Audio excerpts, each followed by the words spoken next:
All right. Hello, everyone. This is JT Cestkowski reporting live from Janesville, Wisconsin for Status Coup in partnership with the Midas Touch Network. We are going to be addressing here shortly exactly where we are. We're going to be talking about really a probably no better symbol of the state of the American economy right now than the place where I am standing right now, where some intrepid activists are fighting back against this surge in data center construction projects that we are seeing across the country right now, replacing many of the industries that for a long time supported the middle class in this country. But first, I want to acknowledge something, which is that we are at the end of a multi-day tour that we've been calling the War Against Us tour here across the Midwest. We have hit 3 states in 5 days. We were in just outside of Detroit, Michigan. Then we were in Lansing and Ann Arbor, Michigan. Michelle and John made their way over to Chicago, where they spent a couple of days on the ground. And now we are here in southern Wisconsin, showing how the war in Iran has a domestic impact, an impact that looks like rising prices everywhere. The most obvious example has likely been at your gas pump, but there are so many different ways that this administration right now is at war with the American people economically, leaving them high and dry. From an administration, from a president, Donald Trump, who came in promising affordability and to fix the economy and to fix rising inflation and cost of living for people. Are you feeling that in your life right now?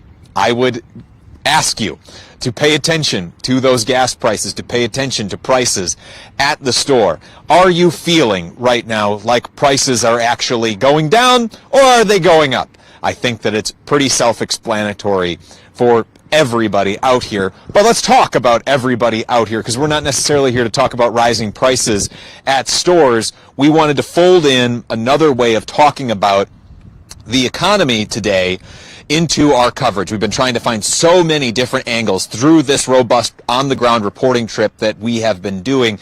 And we are here in Janesville, Wisconsin, to talk about AI data centers that are popping up across the country right now as part of this massive build-out that is happening to support this AI bubble that is largely supported by the Trump administration through some of its deregulatory efforts, or its ways that it is helping prop up these monopolistic companies that are building institutions that are largely replacing or designed to replace American workers. And we will be getting into that here in our interview. But this is largely, I want to say, a feel-good story, a success story here in Janesville, though maybe that comes with a little bit of a caveat, because there is some, still some battles left to be fought, and we'll get into that here in just a second. I'm going to have these 3 gentlemen who I am standing alongside have introduce themselves, but before I do, I also want to say that we don't pause for ad breaks here at Status Coup News, because we don't take any corporate funding whatsoever. We are very proud of that fact. And this entire trip, which has cost us, I'm told, between $2,000 or $3,000, just this 1-week trip here on the ground in the Midwest, has been entirely through the support of our members here at Status Coup. So if you are a member who's been giving just $5 or just a few dollars at a time, we are so incredibly grateful for the support that you have been able to offer us. Thank you very much. And if you are not yet a member, but you feel inspired by this work, that this actual on-the-ground journalism that we are doing here at Status Coup, and you want to be a part of building a people-powered news movement that actually lifts up the voices of working people in this country, please go to statuscoup.com/join. We would be forever humbled. I would be very humbled, and I am every time somebody reaches out with a message, a kind message saying, hey, saw the work that you're doing. Thank you so much. I am subscribed. I am very appreciative of those, of everyone who supports us. Please, statuscoup.com/join. Okay, you all have been very patient as I gave that entire spiel, and I am known for being long-winded, so thank you for all waiting with me. But I am here with 3 activists who were a part of the effort here in Janesville, Wisconsin, to gather petition signatures to get a referendum on your ballot that has the potential to limit AI data center construction here in Janesville. This will be going on the ballot in November. You are not the first in this movement. Port Washington, Wisconsin, not too far in the grand scheme of things from where we are right now, was the first, by a wide margin, passed the first of its kind referendum in this country designed to limit AI data center build out. And now you guys are looking to have follow-on success here in Janesville. Let's first start by just going down the line. I want to get your names and what groups you guys each represent out here. Yeah, I'm Seth Lambert. I am with Rock River Democratic Socialists of America. All right. I'm Dan Hartung, also with Rock River DSA. I'm Mark Fuller. I'm with the Beloit NAACP and a Town Hall Coalition, a spontaneous group that arose last year. All right. If I could have you three get real close together just to make my life easier with holding the microphone out for all three of you, I greatly appreciate that, and I think John will appreciate being able to get us all in frame as well at the same time. So I want to start just by kind of setting the scene for where we are. Where do you see... Maybe I should start, where are we right now? What is this place? It looks like a bombed out hellscape, like we could be standing somewhere, you know, in the war zone in the Middle East right now, you know, in the aftermath of some strike. But that's not. We're in the Midwest. We are in the United States. What is this site and what is its significance to our conversation today? This giant piece of land is referred to as the GM Jatco site. There used to stand here a giant assembly plant that made General Motors automobiles. It stood for 90 years. It operated for 90 years. It stood a little longer, and it was demolished over the last 15 years. I want to invite both of you to kind of add to this a little bit. So that's kind of like the most truncated version of the history. Can you explain it? What is going to be here, or what would some developers like to see here at this site? Well, the city is definitely speaking to developers that want a data center, and this is something that the citizens did not expect, and a number of them are virulently opposed to. So a data center, Mark, is going in the footprint of what used to be the manufacturing heart of this community, the heart of its economy. I don't think that's an exaggeration to say by any stretch. This is a site that used to employ thousands of people. Do you see the same symbolism here that I see about the state of the American economy, the commentary that offers? I mean, what do you feel like that commentary is? Well, there are many different levels at which it's commenting. I mean, you have the billionaires telling us how to live, for one thing, and you have this drive towards data centers with an urgency that I don't think is real. That says so much about the realness or the authenticity or the lack thereof of this movement.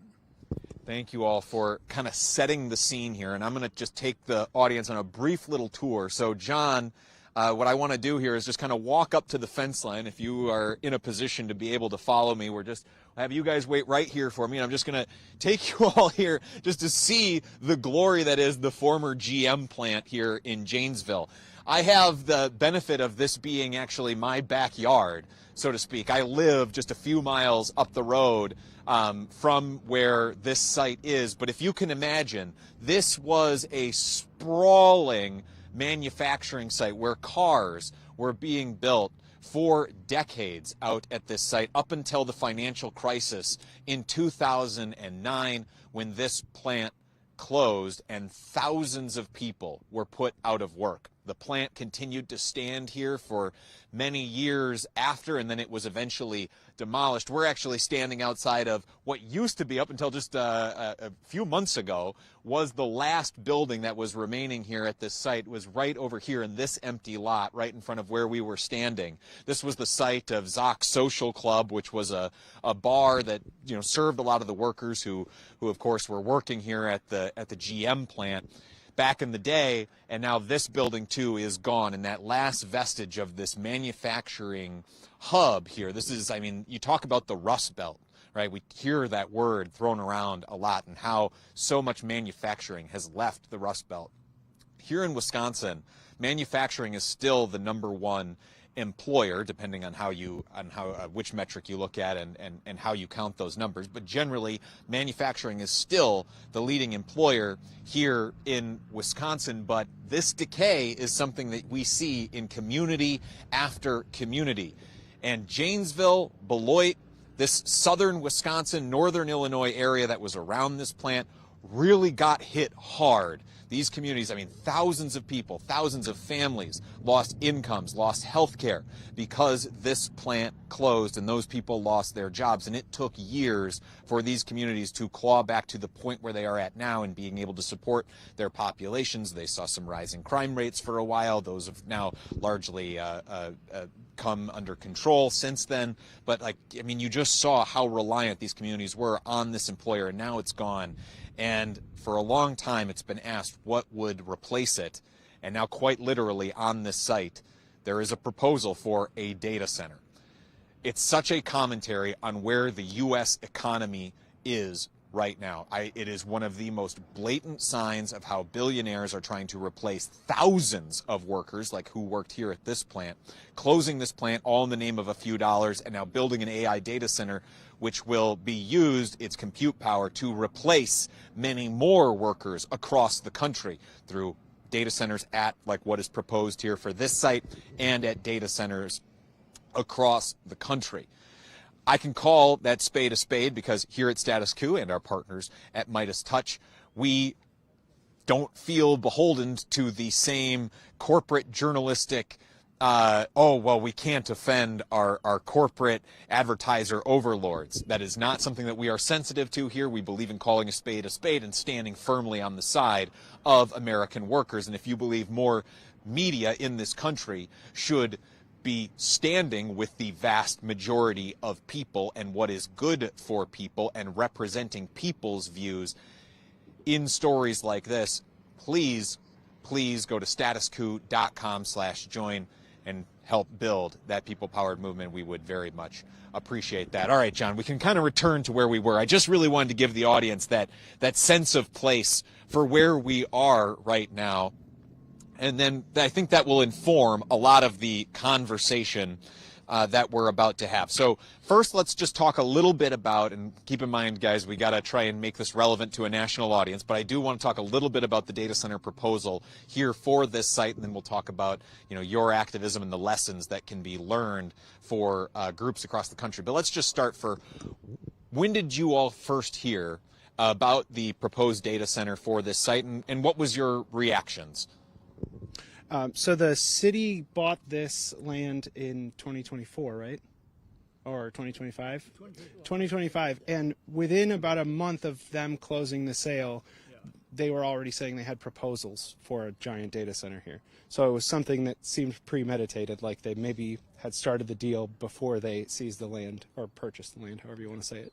Yeah. Okay. So you hear that the city has purchased land, then boom, they've already got plans to put a data center here. What's your reaction to that? What's the emotion that you guys are feeling in that moment? I mean, we've seen the worm really turn here on the public sentiments toward data centers from probably indifference to, as the build out has happened, getting much stronger against data centers. So when it was first proposed, were you guys already out of the gate do not want this here, or were you more skeptical? How would you characterize how you were feeling about it? Well, I might be a bad leftist, but I took a very pragmatic position at first that this was perhaps a good way to utilize the site and bring back tax revenue for the city and do it in a way that wasn't nearly as black smoke industrial as the GM plant that I grew up next to. But the more we learned about it, and the more we learned that the city was frankly not telling us everything about what was going on behind the scenes, they've really failed the transparency test, and it just feels wrong even on that basic level.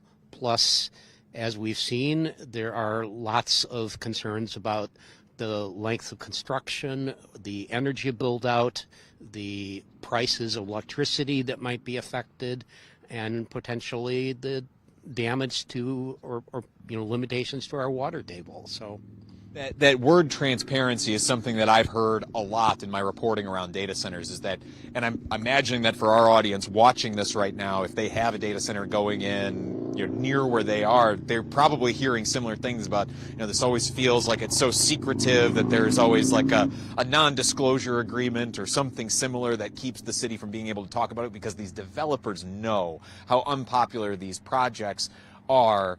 Mark, for you, was it the transparency, or was it something else that first turned you against the project, and were you against it from the outset? I wasn't necessarily against it from the outset. It was more the transparency issue, and like Seth was saying, the coincidence of things happening so quickly. And then the more things that we learn, the more you realize how distorted things become. They'll give us facts about the effects. What sort of drain is it going to have on the electric grid? And things keep changing. We have different examples from different places, but when the staff or other parts of the city would take facts and distort them, or even the process that we're trying to establish, then it just increases the amount of suspicion and, increases the demand for transparency. Yeah, and you start to talk there about the power demands of these sites, and this is where I want to call out, again, folks, this is my backyard, so I have quite a bit of basis to back up, I have a great wealth of background knowledge about this project and other things here in this area. And one thing that I'll point out when you talk about energy demand is that the build out of these data centers is actually delaying the retirement of old coal-powered and other fossil fuel power plants, which of course just exacerbates global warming. I mean, the issues really stack up. There is a coal-fired power plant up just north of where we are in Columbia County, Wisconsin, that is now going to have its lifespan extended. There's another coal plant in Wisconsin that's going to have its lifespan extended. And I'll note that back in just a couple of years ago, during some Canadian wildfire smoke that blanketed much of the Midwest, there was a point where Beloit, Wisconsin, which is the town just down the road from where we're standing right now, actually had rated its air as being the worst air quality in North America one year by an independent study, and that was largely based, obviously the Canadian wildfire smoke played a role in that, but the reason that its air pollution was already so high to begin with is that there is a natural gas power plant just outside of that community near where we are standing. It's of course an industrial area that is already resulting in the poisoning of the air quality in a lot of these communities. So is building a data center going to fix that? I would be skeptical. I imagine we can get into that. But you guys, you cite these concerns with transparency and these other issues around this. You decide to get organized. And what did you decide to do about this project that you had come to oppose? So November 10th last year was the first day that I became aware that there was a petition circling that would force the city to put any giant scale developments on a referendum, which would include the data center. And that day was also the day where there was a city council meeting where dozens of us came out and demanded that the city council not agree to a letter of intent for the data center. Despite huge negative opinions, the city council still voted by a small majority to go ahead with the letter of intent. And that's, to me, when it became clear that we were going to have to force the petition, because without it, they were just going to push it through. They were going to find excuses. They weren't going to listen to feedback. So that's when the petition got started.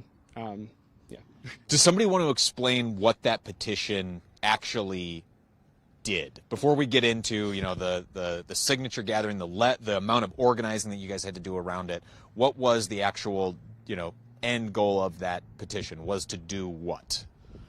Well, I can say that from my point of view, it's essentially giving the citizens the power to say yes or no on this without needing to elect council members, that we could have a say in a referendum, that we could determine for ourselves whether this was good for the city and the community, the risks and the benefits and how they balanced.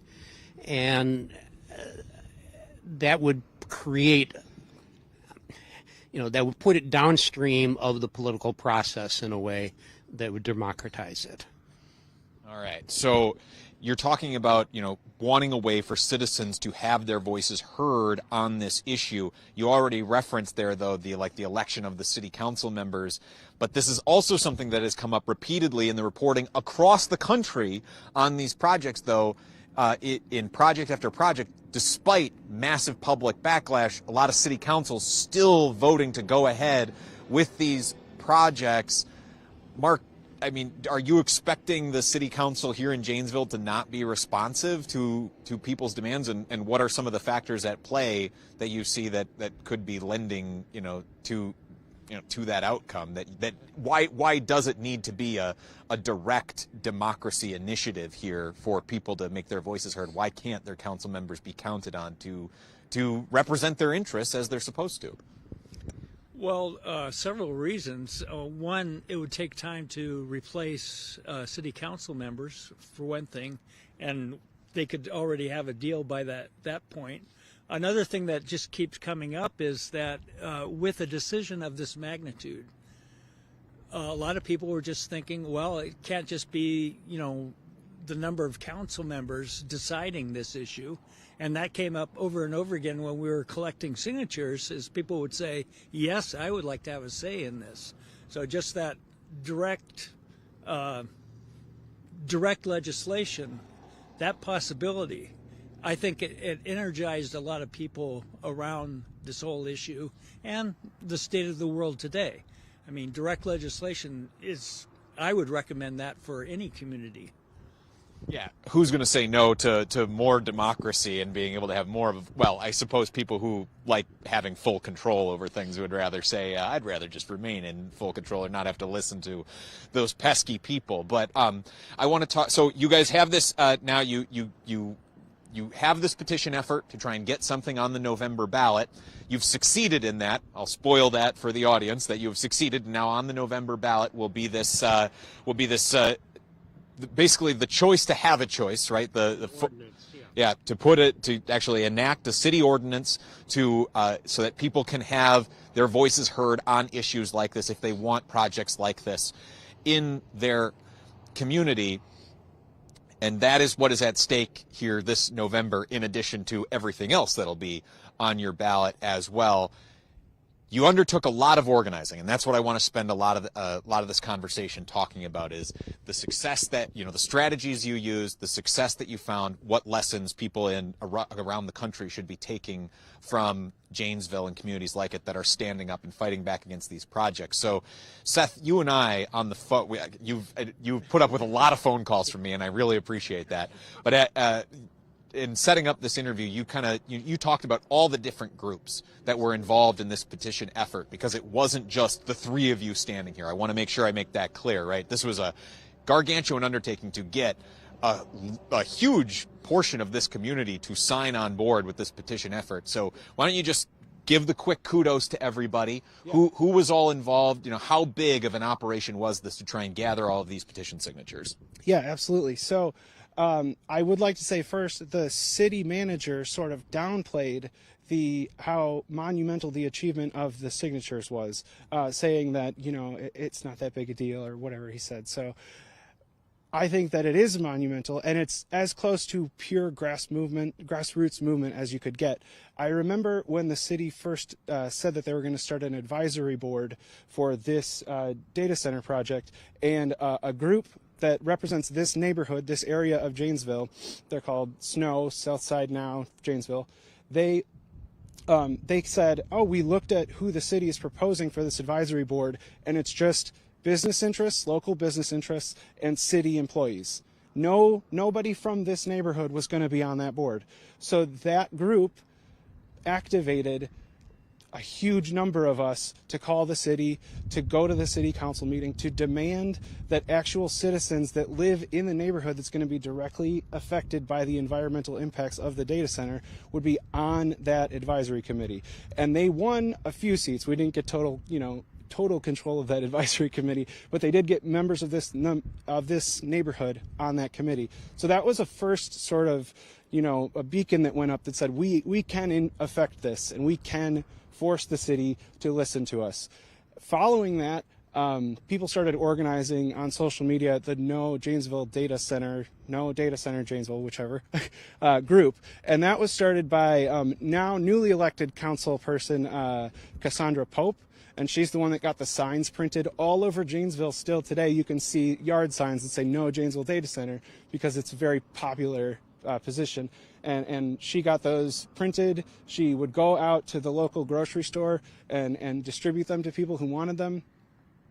And so that was her involvement, and she was huge in getting people out to sign the petition, to canvass the neighborhood to get signers of the petition. They got local businesses around here, mom and pop stores and restaurants to, if you wanted to go in and have, breakfast with your family there, you could also sign the petition. And also another group, we're from DSA, but another huge socialist group in America is the Party for Socialism and Liberation. 2 local members were hugely effective and influential in the campaign. They were at every city council meeting. They were always out canvassing. So it was a huge drive from PSL as well to get the signatures that we needed to force this referendum. So I'm already, my next question and I'm going to ask each of you to weigh in on this, is to maybe give one lesson that folks, in other communities should be taking away from your success in, gathering, it was it hundreds or thousands of signatures? Thousands of signatures. Sorry, one more time on the number. 4,600. Yeah, which is I'm not sure on the exact, that's got to be damn near 10% of the people that live in Janesville. Yeah. So what I want to do is ask each one of you for one lesson that you took away, or that the audience should take away from the organizing that you did here. I'm going to steal one from you, though, and already call out that it's this is clearly a coalition building effort, right? Getting as many bodies involved as possible. I mean, you're talking about organizing 101 there, but you're not seeing the old joke is, you get three leftists in a room and they'll split into 4 groups and argue. But, for a political movement that's meant to be built around solidarity, that was really on display here in Janesville, and I want to be sure to call that out. But I want to just kind of get from each of you here, though, one lesson that you would tell the audience for anybody who's looking to, try and either enact more direct democracy in their communities, who might be watching right now, or who maybe specifically want to fight back against data centers, which have, you're talking about something that has truly billions and trillions of dollars behind it as an economic force in this country right now. That's a lot to take on. So what are some of the lessons that you would impart to somebody, if we could just get one from each of you here? Yeah, I would say a lot of people want to be a superhero. They think that they're going to go at the system individually and take it down, but that's not how it works. It's thousands of people like we organized and like we got the signatures for. And it can be the smallest action. You can just talk to your neighbor and say, did you hear about the data center? Did you want a yard sign? Did you want to sign the petition? It doesn't need to be a superhero activity. It's just about building relationships and building groups. That's what organizing is about. Yes, it's absolutely grassroots organizing. I can say, as somebody that's been involved in city politics all my life, my mother used to be on the county board, for instance, that collecting 4,600 signatures in this community is, as Seth said, monumental, astounding. When they started doing this, I guessed that the chances they would be able to achieve it were less than 50-50. And as the time deadline approached, because they started late, it was a close call. I didn't think they might reach it, and then all of a sudden they were able to come in there with not only well above the minimum necessary, hundreds more than they needed, and obviously enough in case there were any invalidations. So that was done by this grassroots person to person organizing out on the street, talking to people, and I can't say how important that is. It's hard to know one particular lesson, but I'll just piggyback on what Seth was saying about superheroes. I mean, it's everybody can do something no matter what, at what level, and just finding creative ways to do so. And you don't have to necessarily be part of any group, so you think of all these people that, I can't join yet another group, or I don't want to join a group. You don't have to do that at all. You just have to communicate more with people, and from wherever you are, communicating and spreading that word will do wonders. And I just want to give a shout out also to Kathy Erdman as part of the history. She was part of the Snow group, and just a lot of tips on what to do and how to spread the word. And you have protests all over the place. At protests, you can spread the word about whatever things need to be done. And so there's just millions of ways, and then you have your own individual creativity. Every person has ideas. So they might have an entirely new way of doing something. Don't be afraid to do it, because it's actually immediately rewarding. I mean, you're going to have this escalating effect of, it's actually joyful to talk to people. So I want to pivot here back to kind of the nationwide concern about data centers right now. And I think we'll kind of go in reverse order here down the line again. I want to ask about what you see as the overall purpose of projects like this in the American economy right now. I think there's been, I certainly hear people talk about how, it's about replacing American workers. This is just like what capitalism does. It just kind of spins itself up about the next thing, even if it's not something that we actually need. It's certainly not at, maybe not at the scale that it's currently being built out. But I'm just kind of curious for your individual perspectives. You talked about how you initially got fired up about this issue because of something very small and local, like the transparency around the process. And then it broadened out to I learned more about data centers, and now I'm getting, pissed off about the economic impacts and the environmental impacts, and, you go down the list. But I'm curious for that overarching now, as people who have been kind of enmeshed in this world and having it hit so close to home, what do you feel like is the end goal for the nationwide or the global project of building out data centers and empowering AI through the use that we've seen? Like, what do you feel like what is the point of all of this? Well, wow, what a question. I don't know if there's just one point, but it's just an invasion of a new technology of which, we thought the cell phone technology or revolution was big. I think this is even more huge in the sense of I don't think we're going to know exactly the effects of it anytime soon. But one of the things that worries me is surveillance, for example. I mean, these hyper data centers, the need for that sort of storage is obviously more than just our phones or whatever. There's more going on, and I think also the war efforts.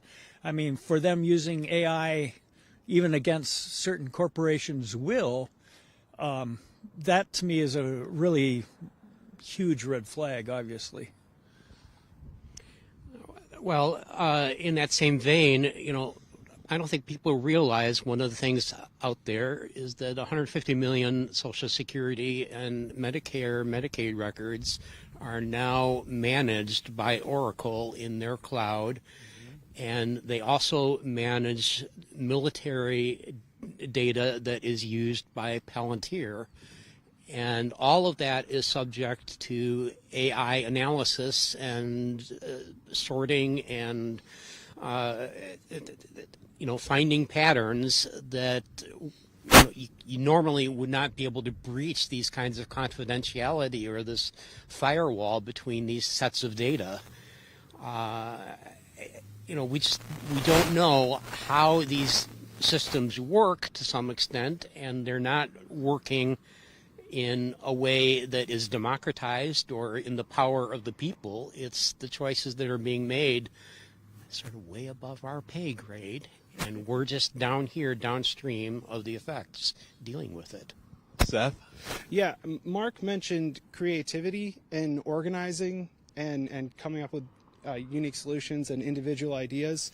And recently, the AI CEO, Sam Altman, was talking about how he envisions intelligence as a utility that you pay, like water or electricity. You pay access to intelligence. And I personally, I try not to come across as being incredibly angry, but that's one of the things that is most disgusting to me, is the idea that that the gift that we have as humans is our ability to create and to engineer and to design and to form groups and to tell stories, and that we're going to have these data centers that are going to take all human experiences and charge us a subscription fee to them. It shouldn't. I mean, it should disgust every person. I mean, and on top of that, the ability, the skills that skilled laborers have, that creative people have, that doctors have, if they become dependent on AI, they will. It's already being shown that they will become de-skilled. You start to lose that ability to have critical, creative thinking, and it's not something that we should rely on. It's not something that we should be creating this giant financial bubble around.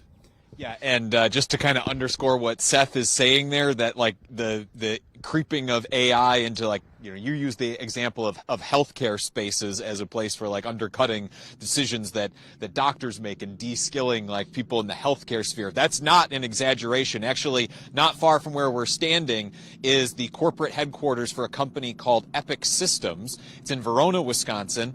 You might not know that company's name, but you probably have the MyChart app on your phone. They are a healthcare records supply company, and they have basically a monopoly on the entire industry. And they are in the process of something that gets a lot of coverage here locally, but not a lot that I see in the national press, is how this company that has a monopoly on your healthcare records is implementing AI into nearly all of its systems. For what reason isn't really clear, other than AI is just the next thing, and apparently we need to use it, and it is being rolled out as a tool that is being encouraged for doctors, nurses, support staff to take advantage of and use. And of course, then you get it, and we're not going to get into, I'm not going to turn and ask you guys about the moral qualms about having your health care maybe meted out by a server that could be sitting here at the former GM plant. But I also want to underscore something that you said, and I guess something that you also said there, Seth, about, you called out Sam Altman, you called out Oracle, who of course is CEO Larry Ellison. You were drawing connections between a lot of these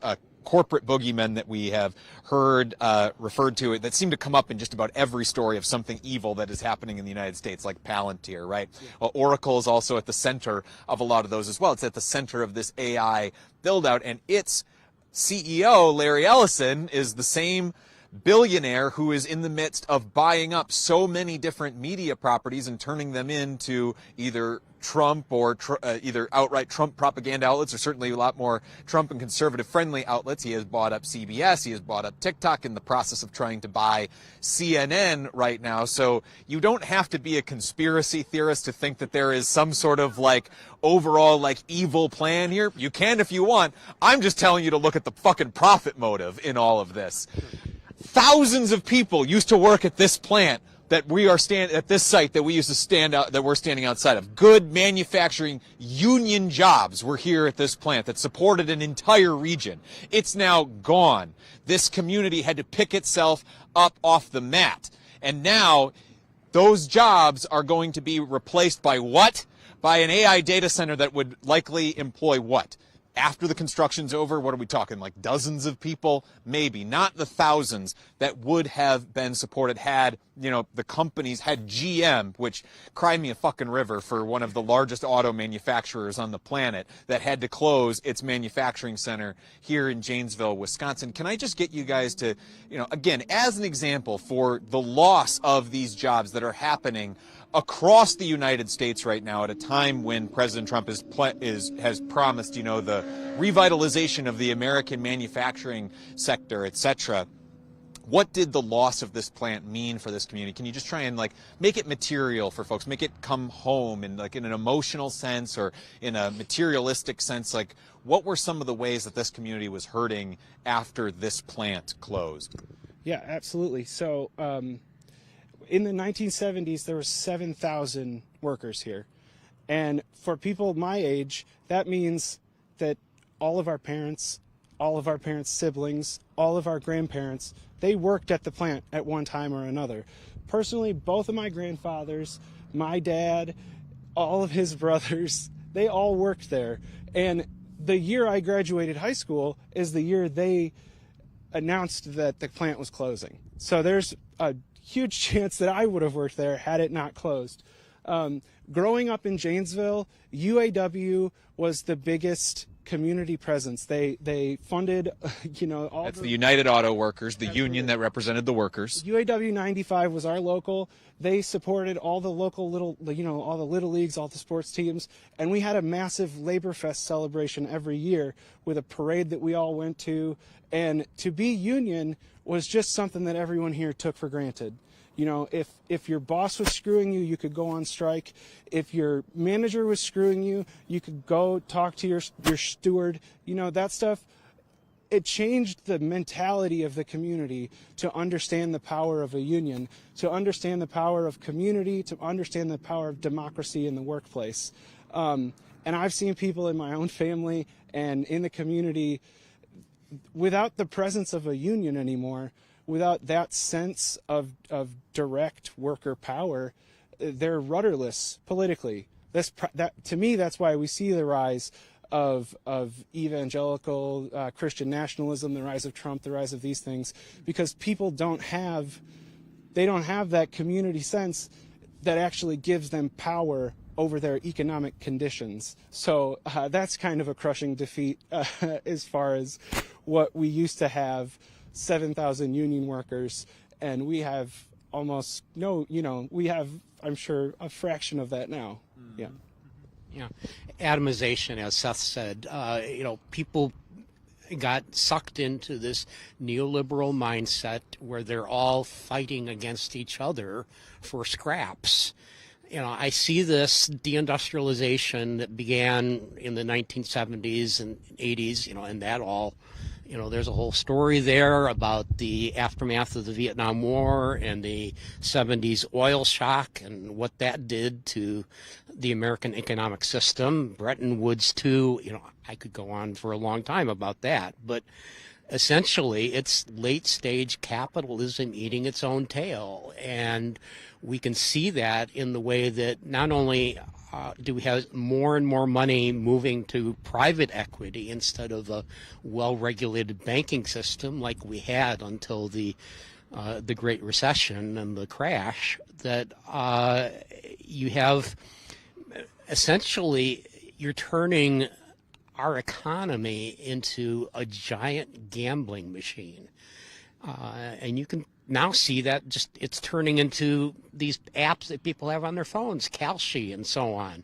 It's like, I have to gamble. I have to play a game to get ahead in this society instead of having work and dignity and community, which was the lifeblood of a place like Janesville for decades. Yeah, I'll just, the main thing that strikes me is the community aspect is, for example, twice a year I think we do Bags of Hope where you bring food to families. And this was like a UAW constant factor that they would take their kids with them. It was like, this is just something you do and you're connected to the entire community. I mean, it was really, these relationships were key. And so that, that destruction is huge. I mean, people have left since the closing, and we just haven't come back as much. But I think it revives itself because we had Mercy East had a strike recently, and that was like a UAW revival. And there was a lot of recognition, I think, among people that, this is who we were before. So that's a huge aspect. Absolutely. And we're talking about economic devastation that is now played out here over the course of decades, you know, and the knock-on effects from 2009 all the way up to the present day. And I did tell you guys beforehand, I wanted to talk a little bit about the present day where we find ourselves. You know, it's not clear to me if we're still at war with Iran, if the ceasefire is actually happening. But either way, even if you take it at the most charitable, where, yeah, we're not at war with Iran right now and things are all hunky-dory there, you're still talking about, you know, tens of billions of dollars that were spent to bomb and kill people overseas when that money could have been spent here at home. I just want to get an example from each of you of how could 20 or 30 billion dollars have gone to either help yourselves, you know, in something that you're facing in your lives, or maybe in your friends' lives, or just how could it have helped the community here of Janesville, Wisconsin, or other Wisconsinites, other people in the Midwest? Where would you have liked to see that money be spent instead? Yeah, just personally, I got 4 kids, and my oldest daughter is about to start high school, and she wants to go to college. You know, a lot of people want to go to college. My wife is she's currently a nurse, but she wants to go back to school to be a nurse practitioner, and the looming financial reality of having 4 kids that want to go to college. My wife wants to continue college. We have debt from just living in this, you know, in this era. And with that money that is being, you know, thrown into all these wars, we could have public universities. Because if you want to go to college to become something that serves the community, you know, if you're going to be an engineer or a nurse or really anything, but if you're going to add value to society, the cost of university should be, that's the cost of having a society that runs. So to force that cost onto people who are young and who don't have any job prospects or are going through college it's wrong. You know, we should have public universities. Yeah. I was thinking of just having universal health care, for example. I mean, that amount of money, I mean, it's sinful. I mean, not just all the killing, but that money could go to something so worthwhile, and excuses are always being made against universal health care, but, you know, why are we spending it? We didn't even have a choice with this. So let's do it with universal health care. Which even Lauren Boebert and Margaret Taylor Greene seem to have an inkling could be a way to. Okay, I'll speak to precarity and people in my own position and in my. I'm on disability. I'm legally blind now. You know, I depend on a caregiver who is a senior and who, you know, having this job helping me, just driving me around a few hours a week and things like that, that's helping him keep his house. You know, and I have other members of my family who are disabled, who are on SSI.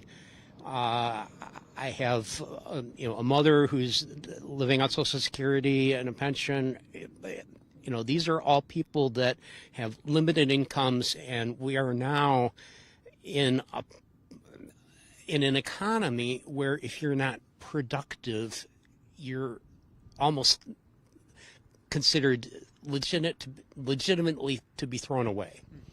And I feel like that's the way that this ultimate, as I said, late stage, end stage capitalism, it's the point where humanity becomes the real question. Do we get to be human? Who gets to be human? Who gets to survive all of this? And $1 billion a day, you know, I already know they've taken away billions of dollars from Medicaid. I don't know how much services that I'm going to have when those cuts hit next year. Yes. How does that make you feel emotionally? I mean, not having that just like idea of dependability that base of support, like, something that you had maybe worked your entire life knowing, like, hey, at least, I get through all of this, and, there's that potential for that safety net to be there for me if I ever need it. And now you need it, and it might not be there. What's the emotions in you? Well, that's what they say, the American dream. You work hard all your life, and then you get at least a minimal dignified retirement. And that question is, we know that young people don't think that Social Security is going to be there for them. They ask why they even have to contribute to it at this point. So if you take that away, you take away a lot of the social contract and the trust, and that is something that's a cement to our society.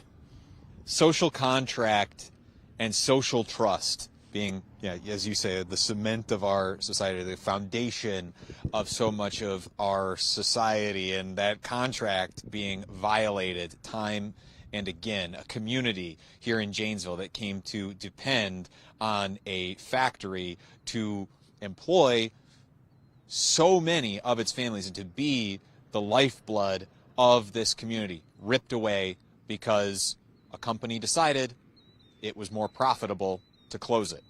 And now bringing in potentially a data center, though I understand that you guys all feel like, we still have a say in this, a company looking to bring in a data center to serve other billionaire interests because it is deemed profitable for now. Fuck the people here who won't have jobs. Fuck the people here who have to breathe the air from the fossil fuel powered power plants that are going to be needed to supply the electricity to this place. Fuck the local water supply that might be drained to cool this facility.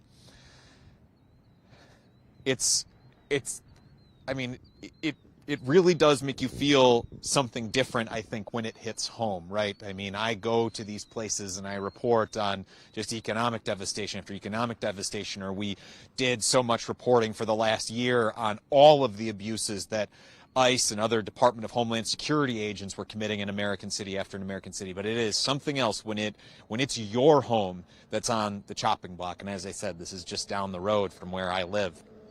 And it does make it hit home, and I'm sure that wherever you're watching us from right now, there is probably, because there are so many of these fucking projects being planned in the United States right now, that there is probably a project like this not too far from where you live that is going to bring up all of these same emotions and these same problems in your community as well. And I want to point out that all of these through lines we have covered a lot here in this interview. We have jumped around from the war in Iran to the economic crisis of 2009. We've talked about Larry Ellison's consolidation of the media. We have talked about local organizing on the ground to draw that through line to all of these issues. Is that something that you're going to see on ABC World News Tonight with David Muir?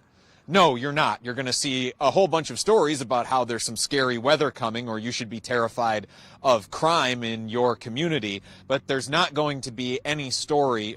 I mean, shit, do you think Larry Ellison, who again owns Oracle, that's doing a lot of this AI build out, do you think his CBS News is going to be doing any stories even critical of AI right now? And then do you think that their news is going to do the extra mile of connecting how that story connects to so many other issues in this country and in this world right now? No, of course they're not. But we can, because again, we have the benefit of not being reliant on those corporate dollars. We are only reliant on our audience here. They fund this trip that we are on that is hitting 3 states in 5 days here across the Midwest, technically a 6th day, because John, after this, is going back down to check in on our friends in Broadview, Illinois, where they're planning another demonstration against ICE down there. And I believe the plan might be for him to be live down there tomorrow. And we've got the plans to do another live here today as well. So this trip is not over, but it's all been supported through our members. And if you appreciate an outlet that is able to offer this kind of coverage, cover these kinds of stories in the way that we do it, if you believe in the importance of on-the-ground shoe leather journalism, being in all of these places in all of these times, you know, spending the thousands of dollars to gather perspectives like this, if you value the fact that, you know, John and I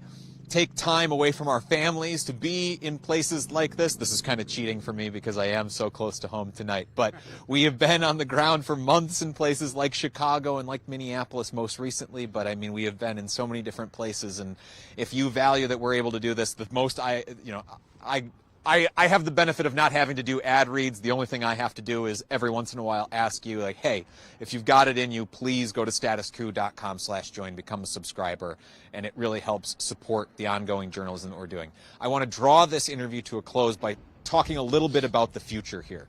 You've got the referendum coming. There is going to be a final vote yet on this project here. I want to know, how optimistic, pessimistic are you about the passage of that referendum, about your ability to avert the data center project here in Janesville? Well, I think people are aware of the issue. I am a little pessimistic because the city is willfully pushing the issue. They're still hiring consultants. Just last week, I think they hired a consultant. Recently, they did. They're still moving forward as if they have community support. For me, the one ray of hope is that we did recently elect 2 different council members, so they are aware that their positions are not permanent, and the 2 new council members, I really hope that they will vote against the data center. I know Cassandra Pope will, and that's our one hope. If they can't push it through before November, then we as the community can force them to put it on the referendum. If they happen to push it through before November, I don't know what we're going to do to stop them. Yeah, I think the fact that we were able to organize and that the people who worked on the petition, out of the city council candidates, that 4 of them were sort of openly against the data center, or at least questioning and, you know, open to other perspectives than just the city saying, oh, we need this economic development. You know, I think that speaks to how well we as a community can get ourselves together, and that even though the city staff may think that they are working for the ultimate benefit of the community, that they should also be listening to the community, you know, not just doing what they think their jobs are on paper. I too am pessimistic in a way, but the thing is, with the organizing that we had participated in, I have a lot of faith in the community, that even more faith now than I did before. So maybe this fails, maybe they try to do something, but I have a feeling that the community has my back and everybody's back. And that's not a feeling that I had before. So it's actually united us. So that's such an interesting mix of emotions there, that you could say, like, you could say pessimistic in an optimistic way almost. It's quite the place to land here, but good luck to you guys in your campaigns here. We've touched on a lot in this interview. Is there any important areas that I should have asked about and didn't, or anything I haven't given you the opportunity to say that you'd like to? I just want to link together, like you mentioned, the Iran war and the money that's being spent there. And we talked a little bit about AI and surveillance.